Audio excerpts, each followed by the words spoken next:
સ્વાગત છે। હું છું રેખા માલકાની અને જોઈએ આજના સમાચાર।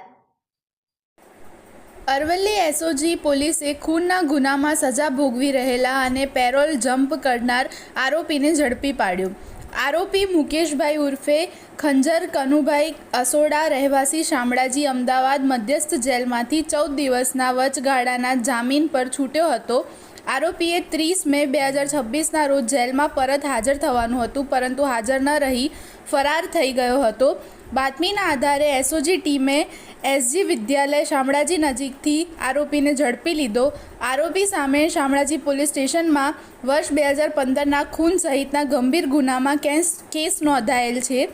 એસઓજી પોલીસ દ્વારા આરોપીને પકડી કાયદેસરની કાર્યવાહી હાથ ધરી શામળાજી પોલીસને સોંપવામાં આવ્યો છે।